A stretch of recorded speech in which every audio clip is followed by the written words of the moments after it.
पुण्यातील गुडलक कॅफेच्या बनमस्कामध्ये आढळला काचेचा तुकडा। कॅफेतून प्रकरणाची गंभीर दखल, तपास सुरू।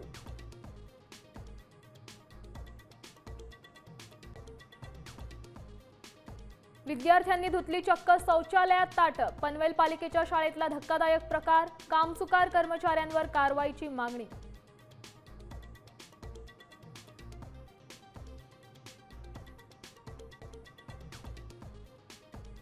नवरा बायकोच्या भांडणात लेकाचा बळी। दौंड तालुक्यातील धक्कादायक घटना।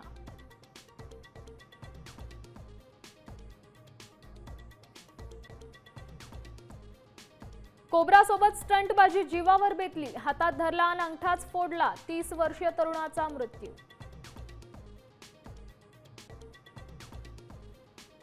बीडमध्ये गुंडाराज सुरूच। शेतीच्या वादातून माजी सरपंचाकडून तरुणाला मारहाण।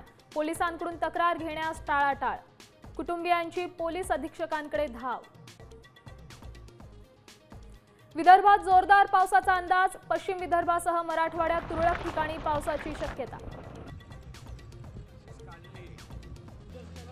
सलग 3 दिवसाच्या पावसामुळे नागपूरची दाणादाण। 6779 हेक्टर क्षेत्रावरील पिकांचं नुकसान। पूर्व विदर्भालाही फटका। नाशिकमध्ये पावसाची विश्रांती। धरणांमधील विसर्ग केला कमी, मात्र रामकुंड गोदाघाटावरील मंदिरांना पाण्याचा वेढा कायम।